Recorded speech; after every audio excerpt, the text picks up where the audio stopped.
నమస్తే, welcome to non stop 90.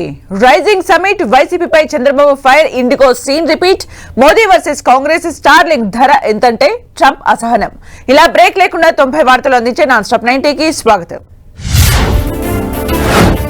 Telangana rising global summit ఉత్సాహంగా కొనసాగుతోంది. తొలి రోజే భారీగా పెట్టుబడులు వెలువెత్తాయి.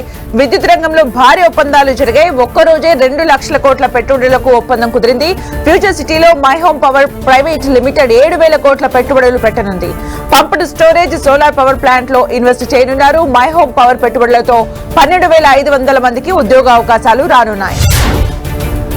అటు గ్లోబల్ సమ్మిట్ లో తెలంగాణ ప్రభుత్వంతో వంతారా అగ్రిమెంట్ కుదుర్చుకుంది. ఫ్యూచర్ సిటీలో ఏర్పాటు చేయనున్న కొత్త జూ పార్క్ కు సంబంధించి సీఎం రేవంత్ సమక్షంలో వంతారా బృందం, అటవీ శాఖ అధికారులు ఒప్పందం కుదుర్చుకున్నారు. ప్రభుత్వ పరంగా అన్ని విధాల సహకారం అందిస్తామని సీఎం రేవంత్ తెలిపారు. జంతువుల సేవ అనే నినాదంతో వంతారా పనిచేయడం అభినందనీయమన్నారు. తెలంగాణ రైజింగ్ గ్లోబల్ సమ్మిట్ ఉత్సాహంగా సాగుతోంది. తెలంగాణ ఖ్యాతి ప్రపంచ నలుమూలలా చాటేలా సదస్సు జరుగుతోంది. ఈ సమ్మిట్ ను రాష్ట్ర గవర్నర్ జిష్ణుదేవ్ వర్మ ప్రారంభించారు. కేంద్ర మంత్రి Kishan Reddy, CM Revanth Reddy, deputy CM Bhatti విక్రమార్కతో పాటు 44 దేశాల నుంచి 154 మంది ప్రతినిధులు సదస్సుకు హాజరయ్యారు. ఫ్యూచర్ సిటీలో అభివృద్ధి, పెట్టుబడులకు సంబంధించిన అంశాలపై చర్చ జరిపారు. వికసిత్ భారత్ దిశగా తెలంగాణ వేగంగా అడుగులు వేస్తోందని గవర్నర్ జిష్ణుదేవ్ వర్మ అన్నారు. లక్ష్యాలు నిర్దేశించుకుని తెలంగాణ రాష్ట్రం ముందుకెళ్తోందని తెలిపారు. మహిళా రైతుల్ని ప్రోత్సహిస్తున్నామని చెప్పారు. బస్సుల నిర్వహణ కూడా మహిళా సంఘాలకు ఇచ్చామని తెలిపారు. తమది స్థిరమైన పారదర్శక ప్రభుత్వం అన్న గవర్నర్, ఆవిష్కరణలో అన్ని రాష్ట్రాల కంటే ముందున్నామన్నారు. తెలంగాణ అభివృద్ధిలో దూసుకుపోతుందని సీఎం రేవంత్ రెడ్డి అన్నారు. 2047కు సరికొత్త లక్ష్యాలు నిర్దేశించుకుని ముందుకు సాగుతున్నామని తెలిపారు. అప్పటిలోగా $3 ట్రిలియన్ ఎకానమీగా ఎదగాలనేదే తమ ఆశయమని చెప్పారు. పారిశ్రామికవేత్తలు, ఆర్థికవేత్తల నుంచి ఆలోచనలు, అభిప్రాయాలు ఆహ్వానిస్తున్నామన్న రేవంత్, కేంద్ర ప్రభుత్వం కూడా 2047 నాటికి $30 ట్రిలియన్ ఎకానమీని లక్ష్యంగా పెట్టుకుందని గుర్తు చేశారు. ప్యూర్ రేర్ నినాదంతో ముందుకు వెళ్తున్నామని సీఎం రేవంత్ రెడ్డి తెలిపారు. దేశ జనాభాలో 2.9% ఉన్న 5% ఆదాయం ఇస్తున్నామని చెప్పారు. ఎవరూ చేయని విధంగా రాష్ట్రాన్ని 3 జోన్లుగా విభజించామన్నారు. చైనాలోని గ్వాంగ్డాంగ్ స్ఫూర్తిగా ప్రణాళికలు రూపొందించామని, అక్కడ 20 ఏళ్లలోనే అత్యధిక పెట్టుబడులు సాధించారని తెలిపారు. చైనా, జపాన్, జర్మనీ, దక్షిణ కొరియా, సింగపూర్ ఆదర్శమన్నారు. సదస్సు ప్రారంభానికి ముందు సీఎం రేవంత్ రెడ్డి సమ్మిట్ లో ఏర్పాటు చేసిన స్టాళ్లను పరిశీలించారు. తెలంగాణ తల్లి డిజిటల్ విగ్రహాన్ని సీఎం రేవంత్ రెడ్డి ఆవిష్కరించారు. తెలంగాణలో ప్రజాపాలన, పెట్టుబడుల అవకాశాలు, ప్రభుత్వ సహకారం, విజన్ 2047 డాక్యుమెంట్ లక్ష్యాలు, భారత్ ఫ్యూచర్ సిటీపై వివిధ కంపెనీల ప్రతినిధులకు వివరించారు CM Revanth. Telangana vision document మూసేసిన గదుల్లో రాసిన పత్రం కాదన్నారు డిప్యూటీ సీఎం భట్టి విక్రమార్క. ఇది తెలంగాణ ప్రజల పత్రమని తెలిపారు. 2047 నాటికి నెట్ జీరో సాధించడమే తమ లక్ష్యమని తెలిపారు. తెలంగాణకు ఆశయాల కొరత ఎప్పుడూ లేదని, కానీ ఎంతో కాలంగా ప్రజల శక్తి, వారి ఆశల్ని, సామర్థ్యాన్ని ఒకే దారిలో నడిపించే సమగ్ర దృష్టి మాత్రమే కొరవడిందన్నారు. తెలంగాణ అభివృద్ధికి సంబంధించి తమకు పక్కా విజన్ ప్లాన్ ఉందని మంత్రి శ్రీధర్ బాబు తెలిపారు. ఉత్పత్తి, నిర్మాణ రంగాల్లో అనేక రాష్ట్రాలకు ఆదర్శంగా నిలిచామన్నారు. రానున్న 10 ఏళ్లకు ప్రణాళికలు రూపొందించామని చెప్పారు. దేశంలోనే తొలిసారిగా ఏఐ విలేజ్ నిర్మిస్తున్నామని, స్పష్టమైన లక్ష్యంతో ధైర్యంగా, వేగంగా అడుగులు వేస్తున్నామని తెలిపారు.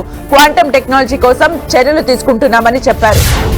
ప్రపంచ కంపెనీలకు భారత్ వేదికగా మారిందన్నారు కేంద్ర మంత్రి Kishan Reddy. Telangana rising global summit లో పాల్గొన్న కిషన్ రెడ్డి, దశాబ్ద కాలంగా భారత్ కు విదేశీ పెట్టుబడులు భారీగా పెరిగాయని తెలిపారు. కేంద్రం పాటిస్తున్న పారదర్శకత, జవాబుదారీతనం వల్లే ఇది సాధ్యమైందన్నారు. భారత్ లో జాతీయ రహదారులు, మెట్రో కనెక్టివిటీ భారీగా పెరిగిందని చెప్పారు. అభివృద్ధి, పెట్టుబడుల విషయంలో బెంగళూరుతో హైదరాబాద్ నగరం పోటీ పడుతోందని Karnataka deputy CM DK Shivakumar అన్నారు. ఈ 2 మహానగరాలు ప్రపంచంలో పోటీ పడతాయని తెలిపారు. ఫ్యూచర్ సిటీలో నిర్వహించిన తెలంగాణ రైజింగ్ గ్లోబల్ సమ్మిట్ కు హాజరైన డీకే, తర్వాత తరానికి ఏం కావాలో ప్రభుత్వం ఆలోచించిందన్నారు. తెలంగాణ, సౌత్ ఇండియా అభివృద్ధికి కర్ణాటక సహకరిస్తుందన్నారు. తెలంగాణ రాష్ట్రం ప్రత్యేక విజన్ తో ముందుకెళ్తోందని నోబెల్ గ్రహీత కైలాస్ సత్యార్థి కొనియాడారు. 20 లక్షల మంది రైతుల రుణాలను ప్రభుత్వం మాఫీ చేసిందని ప్రశంసించారు. మహిళలు ఉచితంగా బస్సులో ప్రయాణించే అవకాశం కల్పించిందన్నారు. 2047లోగా $3 ట్రిలియన్ ఎకానమీగా మారుతుందని ధీమా వ్యక్తం చేశారు. గాంధీ నెహ్రూ మార్గంలో రేవంత్ రెడ్డి పాలన నడుస్తోందని కితాబిచ్చారు. తెలంగాణలో ట్రంప్ మీడియా టెక్నాలజీస్ సంస్థ భారీ పెట్టుబడులు పెట్టేందుకు ముందుకొచ్చింది. ఫ్యూచర్ సిటీలో నిర్వహిస్తున్న తెలంగాణ గ్లోబల్ రైజింగ్ సమ్మిట్ వేదికగా ఆ సంస్థ డైరెక్టర్ ఎరిక్ పెట్టుబడులపై ప్రకటన చేశారు. వచ్చే 10 ఏళ్లలో 1,00,000 కోట్లు పెట్టుబడులు పెట్టనున్నట్టు తెలిపారు.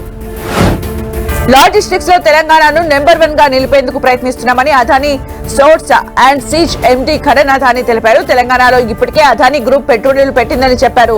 25,000 కోట్లతో గ్రీన్ డేటా సెంటర్ ను ఏర్పాటు చేస్తున్నామని అన్నారు. డిఫెన్స్ ఏరోస్పేస్ పార్క్ ను ఏర్పాటు చేశామన్నారు. హైదరాబాద్ లో రూపొందిస్తున్న యూవీలను సైన్యానికి అందిస్తామన్నారు. హైదరాబాద్ వేగంగా అభివృద్ధి చెందుతుందన్నారు హీరో నాగార్జున. ఫ్యూచర్ సిటీలో మరో స్టూడియో నిర్మాణానికి బాలీవుడ్ తారలు కలిసి ముందుకు రావడం మంచి పరిణామమన్నారు. అందరూ కలిసి వస్తే ప్రపంచ స్థాయి ఫెసిలిటీస్ తో నగరాన్ని మరింత అద్భుతంగా నిర్మించొచ్చని తెలిపారు hero Nagarjuna. Telangana global summit లో మంత్రి కొండా సురేఖ సందడి చేశారు. ఈ సమ్మిట్ లో స్టెప్లతో అలరించారు. గిరిజన సంప్రదాయానికి సంబంధించిన కళాకారులతో ఆడిపాడారు. తెలంగాణ గ్లోబల్ సమ్మిట్ హుషారుగా ప్రారంభం కావడంతో మంత్రి స్టెప్లేశారు. తెలంగాణ రైజింగ్ గ్లోబల్ సమ్మిట్ లో రోబో సందడి చేసింది. సదస్సుకు వచ్చిన ప్రముఖుల్ని రోబో ఆహ్వానించడం అందరినీ ఆకట్టుకుంది. సీఎం రేవంత్ కు రోబో హాయ్ చెప్పింది. వచ్చిన వాళ్ళందరికీ స్పెషల్ గా ఆహ్వానం పలికింది. ఈవెంట్ లో అందరి దృష్టిని రోబో ఆకర్షించింది. కాంగ్రెస్ ప్రభుత్వంలో అవినీతి భారీగా పెరిగిపోయిందని మాజీ మంత్రి హరీష్ రావు విమర్శించారు. కరప్షన్ ఎలా చేయాలో కాలేజ్ పెడితే కాంగ్రెస్ సిలబస్ చెప్పాల్సి వస్తుందని ఎద్దేవా చేశారు. ఇష్టారాజ్యంగా డబ్బులు వసూలు చేసి ఢిల్లీకి మూటలు పంపిస్తున్నారని ఆరోపించారు. 2 ఏళ్ల పాలనలో రాష్ట్ర ఆదాయం ఎందుకు తగ్గిందని ప్రశ్నించారు. హామీలు అమలు చేయడంలో విఫలమయ్యారని ఫైర్ అయ్యారు. బీఆర్ఎస్ పై తెలంగాణ జాగృతి అధ్యక్షురాలు కవిత ఫైర్ అయ్యారు. హరీష్ రావు కేటీఆర్ టార్గెట్ గా విమర్శలు గుప్పించారు. 6 అడుగుల బుల్లెట్ 100 పడకల హాస్పిటల్ కట్టలేదని ఆరోపించారు. మున్సిపల్ మంత్రిగా కేటీఆర్ అభివృద్ధి చేయలేదన్నారు. రోడ్డుపై అభివృద్ధి చూపించారని గల్లీలను పట్టించుకోలేదని విమర్శించారు. తెలంగాణలో సర్పంచ్ ఎన్నికలు హీట్ పుట్టిస్తున్నాయి. ఎమ్మెల్యేల నుంచి మంత్రుల వరకు అందరూ ప్రచారం చేస్తున్నారు. ములుగు జిల్లా ఏటూరు నాగారం మేజర్ గ్రామ పంచాయతీలో బీజేపీ అభ్యర్థి తరపున మాజీ ఎంపీ సీతారాం నాయక్ ప్రచారం నిర్వహించారు. కేంద్ర ప్రభుత్వం చేస్తున్న అభివృద్ధిని చూసి బీజేపీకి ఓటు వేయాలని కోరారు. కాంగ్రెస్ 420 హామీలు ఇచ్చిందని ఆరోపించారు.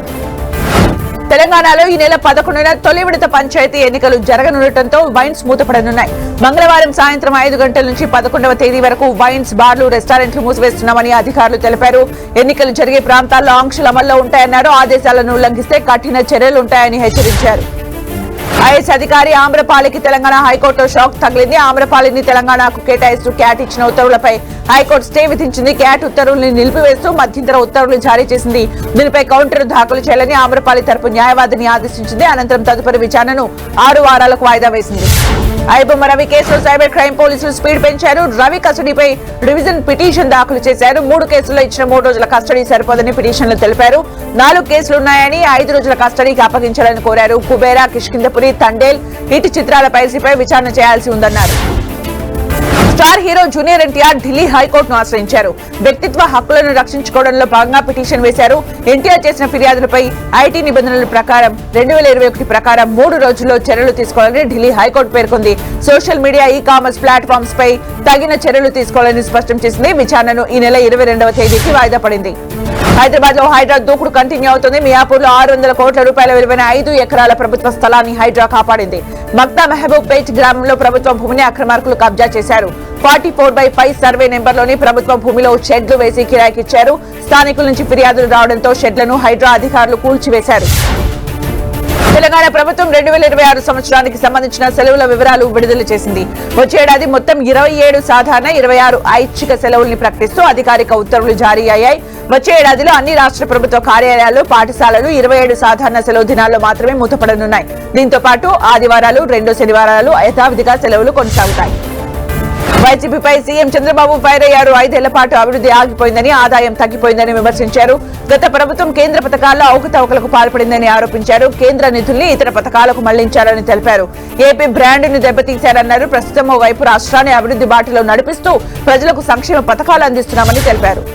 ఇండిగో సంక్షోభంపై సీఎం చంద్రబాబు స్పందించారు. ఇండిగో సంస్థ సరిగా వ్యవహరించకపోవడంతోనే ప్రయాణికులు ఇబ్బంది పడుతున్నారని ఆరోపించారు. జరిగిన పరిణామాలపై కేంద్రం చర్యలు తీసుకుంటోందని, పరిస్థితిని చక్కదిద్దుతోందని చెప్పారు. వైసీపీ తలా తోకలేని పార్టీ అన్న చంద్రబాబు ఎప్పుడు బురద చల్లడమే పనిగా పెట్టుకున్నారని విమర్శించారు.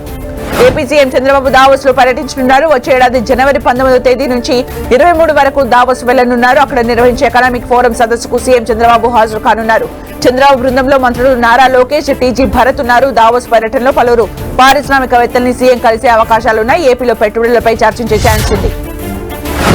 పరకామణిలో చోరీని చిన్న దొంగతనమని వైసీపీ అధినేత జగన్ మాట్లాడటం భక్తుల్ని అవమానించడమే అని మంత్రి నిమ్మల రామనాయుడు అన్నారు. దేవుడి హుండీ సొమ్ము చిన్నదవుతుందా అని ప్రశ్నించారు.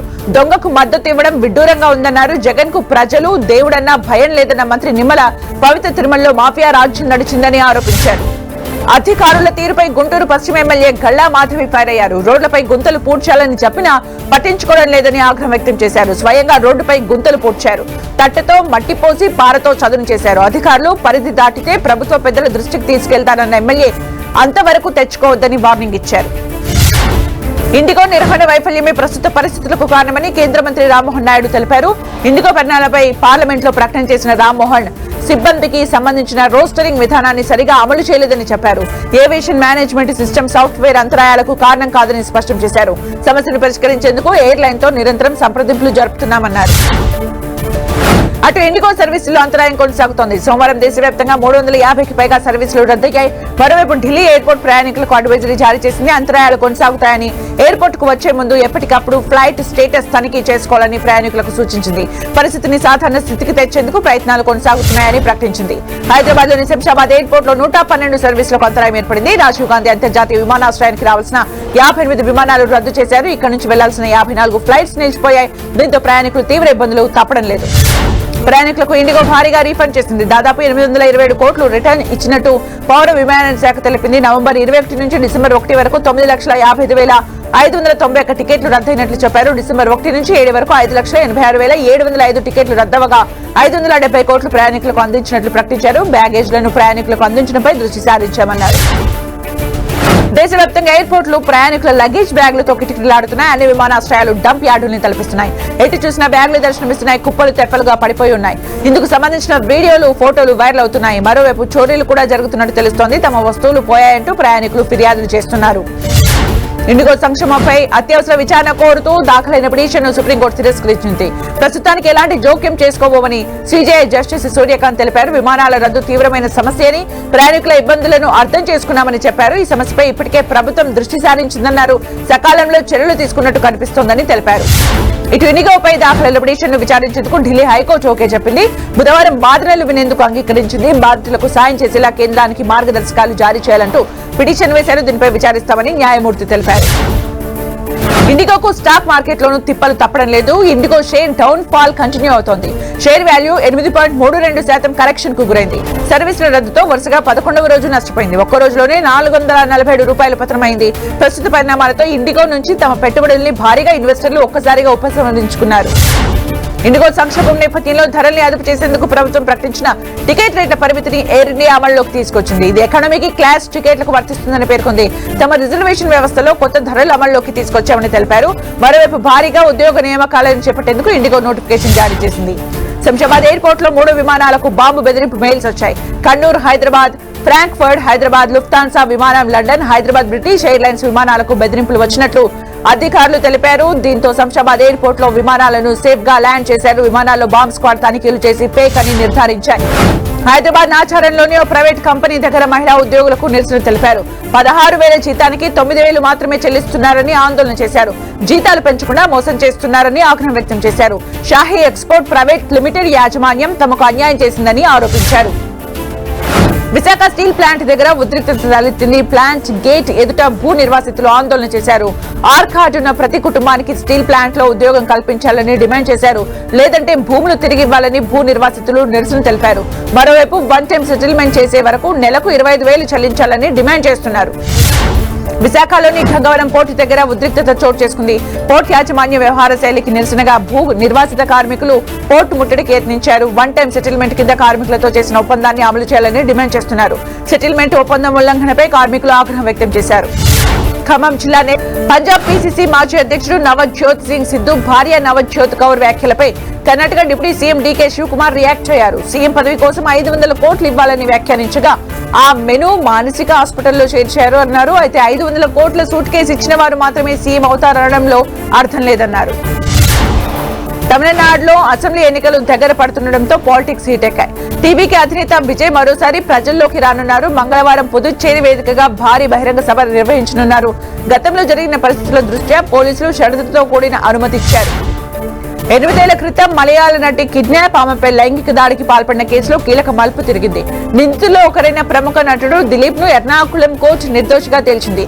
అత్యాచారం, కుట్ర వంటి నేరాల కింద 6గురిని న్యాయస్థానం దోషులుగా తేల్చింది. 2017 ఫిబ్రవరి 17న ఈ ఘటన జరిగింది.